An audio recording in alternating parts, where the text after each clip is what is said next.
Welcome to day 2 of my National Poetry Month challenge. Y'all, I haven't even written a poem yet. Yesterday's cooking challenge was so overwhelming and time-consuming. I took a 30-minute break for dinner and I spent like 20 minutes in Sophia's workshop, but otherwise I was planning, cooking, or editing, like literally from 5 in the morning until 2 a.m. last night. And then I slept until 5 again, woke up and made final edits, and posted day 1's video, which you can view here. That's obviously not going to be sustainable in the long run. It'll make for entertaining content for sure. Everyone likes me more when I'm sleep deprived, but it makes my frontal lobe throb in horror. And though the video part of this is important to me, the writing has to be more importanter. And I'm just not getting any writing done this way. But I do still want to post recipes, so what I've decided is that I'm going to simplify some of the recipes that I show. I'm not going to make things from scratch most of the time anymore. I'm also going to spend some intentional time writing poems tonight so that I can catch up with my goal.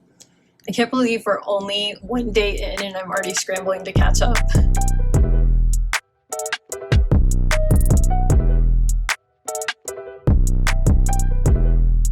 Today's featured book is Incendiary Art by Patricia Smith. I think this is such a good follow-up to yesterday's collection, and I can't say enough about Patricia Smith and her work, which has had a profound influence on my own work. Not only because I'm a Mississippian poet writing at the intersections of race and violence, but also because we had a one-on-one conference, during which she asked me the most incredible questions about my poems. Questions that led to me writing, first, an essay about gun violence, and then also an entire verse novel about generational trauma. What a gift her presence is to the literary world. While she was doing those conferences, she also did a reading at her local library through my MFA program, and I introduced her. So I'm going to read a bit from my introduction now, and the whole reading is still on YouTube. So I'll put a link for it in the description so you can check that out. Incendiary Art explores the role of fire in Black lives, as well as the ongoing violence Black communities suffer at the hands of the police, white supremacy, and complicit witnessing. The collection centers a series of poems about Emmett Till, a 14-year-old Black boy who was brutally lynched in Mississippi in 1955, and after his mother insisted on an open casket funeral, helped spark the civil rights movement. The collection features several choose-your-own-adventure poems that examine what might have happened if, for instance, Emmett Till had visited Nebraska instead of Mississippi, or if his casket had been closed instead of open, or if his body had never been found. It took 50 years to get the first memorial to Emmett Till erected in Tallahatchie County, Mississippi, the site of the lynching. The original sign was stolen and never recovered.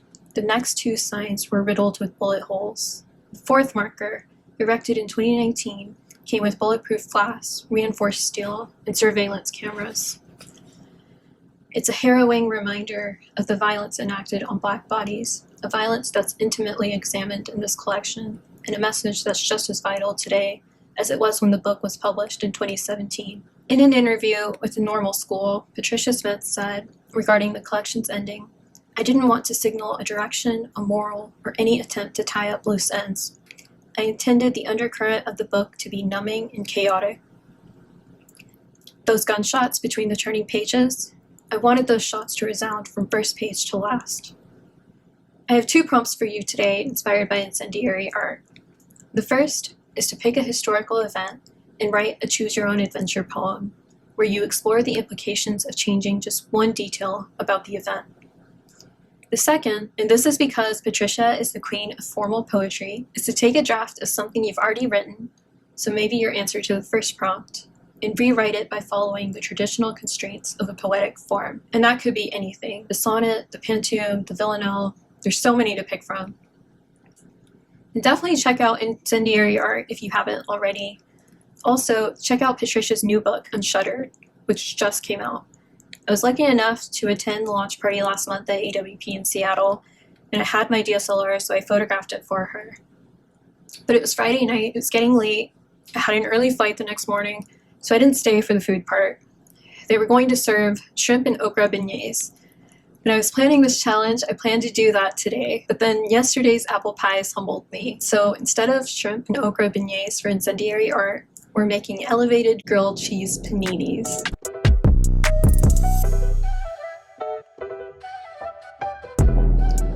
In the past, I would use butter bread for this, but I've stopped using butter bread recently. I've switched to sourdough instead.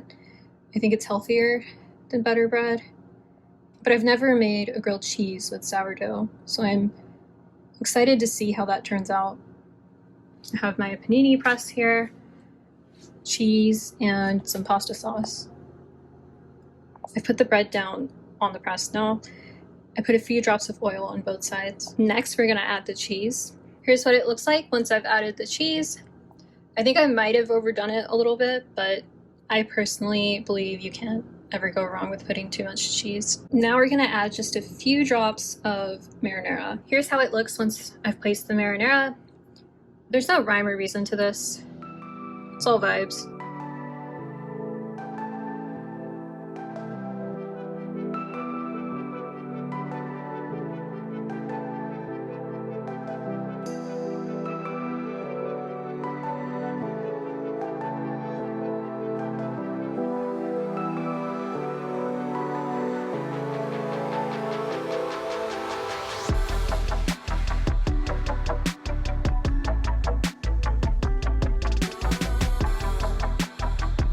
Okay, I've added the oil. I'm just gonna let it cook for just a little bit more.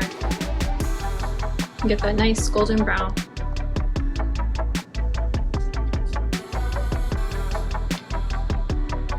Ooh, those look really good. And they smell great too. Okay, I think we can turn this off now. And we're finished. They look so good. They smell really good. I bet they're really cheesy. I love the golden brown crust on top. And I'm excited to eat this in like 4 hours. I think it is before sunset. And at the time, they probably won't be as nice and like toasted.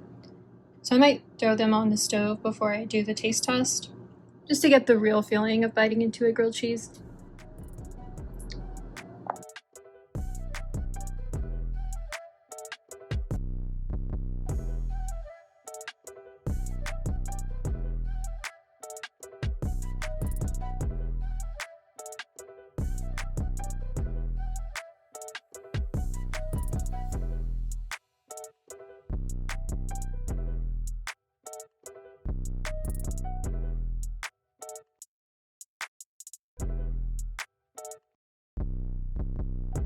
Time for the taste test. I won't be eating the part that has the candle in it.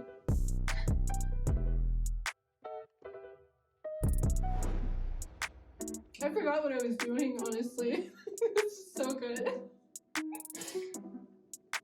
Grilled cheese supremacy.